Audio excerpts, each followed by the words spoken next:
এদিকে চট্টগ্রামে Ferdous ship breaking ইয়ার্ডের জাহাজে বিষক্রিয়ায় ৯ জনের মৃত্যুর ঘটনায় ঘটনাস্থল পরিদর্শনে আসেন শিল্প সচিব সহ সরকারের ঊর্ধ্বতন কর্মকর্তারা। জাহাজ থেকে 10.8 ppm হাইড্রোজেন সালফাইড পেয়েছে বিস্ফোরক অধিদপ্তর, যা খুবই বিষাক্ত বলছেন কর্মকর্তারা। এ নিয়ে বিস্তারিত জানাতে ফেরদৌস শিপ ব্রেকিং ইয়ার্ড থেকে যুক্ত হচ্ছে হোসাইন জিয়াদ। জিয়াদ, তদন্ত কমিটি পরিদর্শন শেষে কি বলেছেন জানাবেন, আর মালিক পক্ষের কোনো খোঁজ পাওয়া গেছে কিনা সেটাও জানাবেন।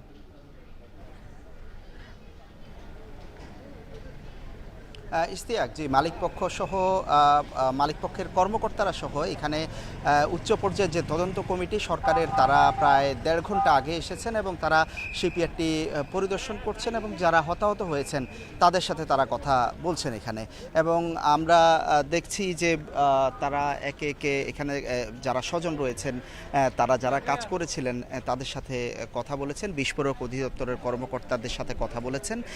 এই মুহূর্তে তারা মূলত শিপইয়ার্ডটি পরিদর্শন করছেন এবং এই শিপইয়ার্ডের বর্তমানে যে নিরাপত্তা সেটি সেনাবাহিনী নিয়ন্ত্রণ করছে। আমরা সেনাবাহিনীর কর্মকর্তাদেরও দেখছি, তারা পুরো শিপইয়ার্ডটি ঘিরে রেখেছেন এবং যেটি তারা পরিদর্শনের পরপর তারা যেটি জানিয়েছেন যে এই বিস্ফোরক অধিদপ্তর যেটি জানিয়েছে যে এই শিপইয়ার্ডটিকে যে পানির যে ট্যাঙ্ক থাকে একটি জাহাজে, সেই পানির ট্যাঙ্কের আশেপাশে হাইড্রোজেন সালফাইডের মতো একটি বিষাক্ত গ্যাস পাওয়া গেছে, যেটির মাত্রা তারা যখন বিস্ফোরণ হয়েছে তার ঠিক 4 ঘন্টা পর তারা সেখানে ঢুকতে পেরেছিলেন এবং মিটারে সেটি দেখিয়েছে যে 10.8 মাত্রা। এবং তারা যেটি ধারণা করছেন যে এটি যখন বিস্ফোরণ হচ্ছিল তখন এটি 100 মাত্রাকেও ছাড়িয়ে গিয়েছিল, 100 ppm।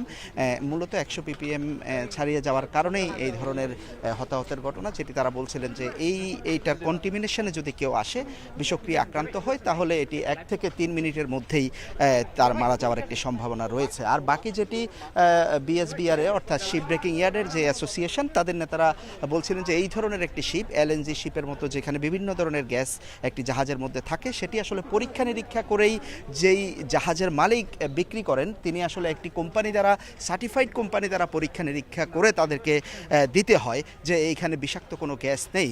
অর্থাৎ সেই ধরনের পরীক্ষার যে সার্টিফিকেট যারা দিয়েছিলেন আন্তর্জাতিকভাবে, তাদেরকে তারা এই আইনের আওতায় আনবেন এবং তাদের কাছে তারা ব্যাখ্যা চাইবেন যে কীভাবে আসলে এই গ্যাসটি রয়ে গিয়েছিল। আর শিল্প সচিব সহ যারা ঊর্ধ্বতন কর্মকর্তা এসেছেন তারা বলছেন যে এইখানে কারখানার কোনো গাফিলতি ছিল কিনা, যেহেতু একটি গ্রিন শিপইয়ার্ড, কী ধরনের গাফিলতি ছিল সেটি তারা অবশ্যই তদন্ত করে দেখবেন, পূর্ণাঙ্গ প্রতিবেদন দিবেন এবং যদি এইখানকার কোনো গাফিলতি থাকে এই শিপইয়ার্ডের, অবশ্যই তারা ব্যবস্থা নেবেন। চট্টগ্রামে ফেরদৌস শিপ ব্রেকিং ইয়ার্ডের জাহাজে বিষক্রিয়ায় 9 জনের মৃত্যুর ঘটনায় ঘটনাস্থল পরিদর্শন করছেন শিল্প সচিব সহ সরকারের ঊর্ধ্বতন কর্মকর্তারা। এ বিষয়ে বিস্তারিত জানাচ্ছিলেন হোসাইন জিয়াদ।